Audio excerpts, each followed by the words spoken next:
Every single electric appliance you own, from your toaster to your cell phone, is powered by microchips, and 92% of the world's most advanced semiconductors are produced in Taiwan. Chips have become the new oil, and the United States wants to cut the flow to China. But as the world focuses on rising geopolitical conflicts, China is quietly working behind the scenes and making great strides in producing its next generation of chips. In this Bloomberg article, we read that China's top chip manufacturer recently advanced its production technology by 2 generations, defying US sanctions that were intended to halt the rise of China's largest chip maker. To further American interest and prevent China's access to the world's best microchips, President Biden recently signed the Chips and Science Act of 2022. The US wants to use its patented democracy-only policy and seek a strong alliance with Japan, Korea, and Taiwan. This alliance would be called the Chip 4 Alliance, and this was a major part of why Nancy Pelosi, despite the White House security advisors saying no, went through with her trip to Taiwan.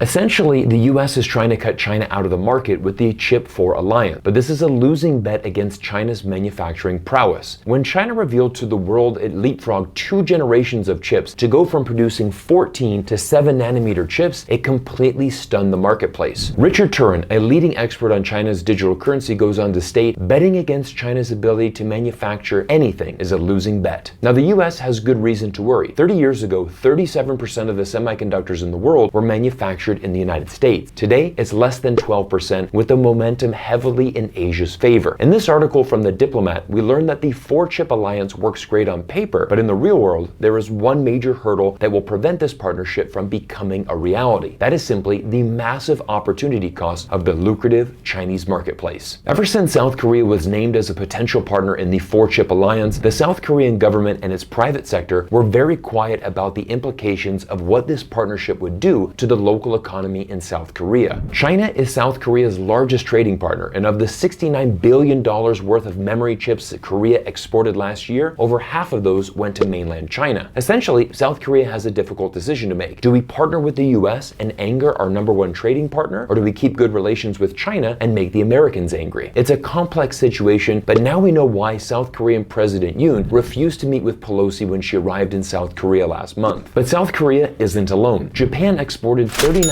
billion in chip-making devices to China in the second half of 2021. This number is huge and actually exceeds Japan's car exports to China. Even Taiwan relies on close trade with the mainland to fuel its own local economy. Half of Taiwan's $189 billion in exports to China were in microchips. What's even more amazing is that this number represents a year-on-year increase of 25%. Given the fact that South Korea, Japan, and Taiwan all depend on a close relationship with China, many analysts are calling participation in the Chip 4 commercial suicide.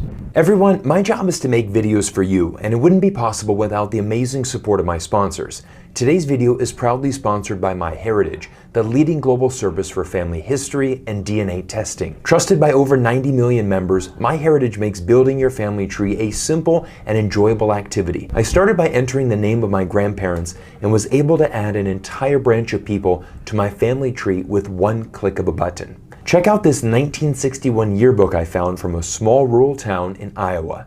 Inside, I was able to find a photo of my Uncle Eldon in the 8th grade. Not only can I colorize this photo, but using the MyHeritage animation software, I can bring this vintage photo to life. I've also used MyHeritage to find incredible historical documents for my family. This is my grandfather's cousin Bernard Jansen, who was born in Germany and became a naturalized American citizen. This is his registration card for the World War I Army draft. Using MyHeritage has been incredible, and I can't speak enough of its amazing service. If you are interested in researching more about your family tree, sign up for a 14-day free trial and enjoy all of the amazing features MyHeritage has to offer.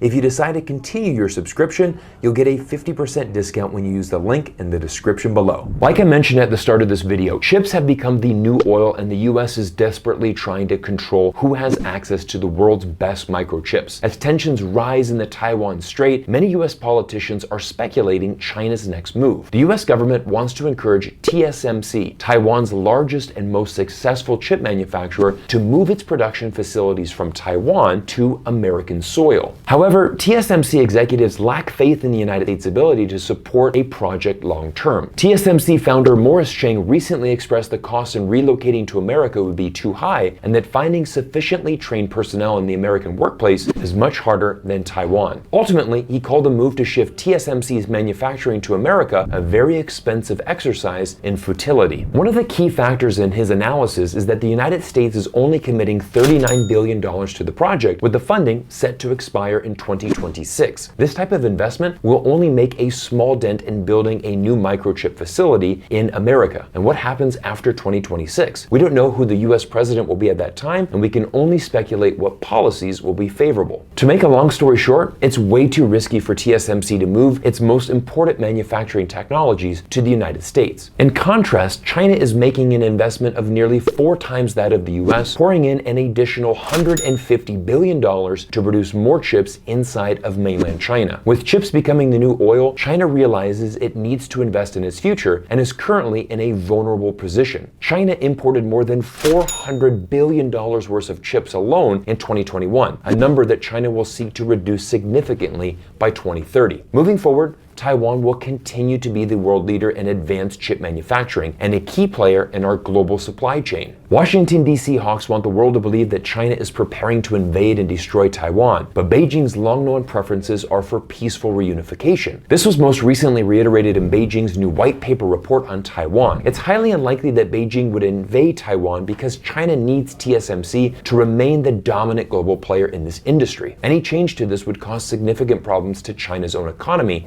and the world economy. Given these realities, the US should try to avoid a military conflict over Taiwan at all costs and continue to support peaceful reunification, as outlined in the documents governing the US, China, and Taiwan relationship. The great irony in this entire situation is that when President Trump enforced tariffs on China's chip imports, it helped create the chip shortage the US is currently experiencing. In addition, the more the US sanctions and tries to contain China, the more this will fuel Chinese innovation. When China's back is against the wall, what other option does it have than to innovate? We saw this play out firsthand with Huawei over the past few years. Despite US sanctions, Huawei continues to be the world leader in 5G technology. In closing, China is working hard and investing heavily in its own microchip industry. The sector is now growing at 30% annually, and China is projected to become the world leader by 2030. In conclusion, the best option for the world is to seek win-win solutions and find opportunities for more trade between nations. The US government needs to invest in its own chip manufacturing capabilities, not make a bet against China that will ultimately backfire and cause more disruptions to the global supply chain that every country in the world now depends on. Everyone, thank you for watching today's video. I want to give a huge thank you to MyHeritage for sponsoring today's important message. Please click the link below to claim your 14-day free trial. If you made it to this point in the video, please also hit that subscribe button. And now it's time to hear from you. What do you think of the new 4-chip alliance? Let me know in the comment section below. Everyone, my name is Cyrus Jansen. Thanks for spending time with me today on YouTube, and I look forward to seeing you in another video soon.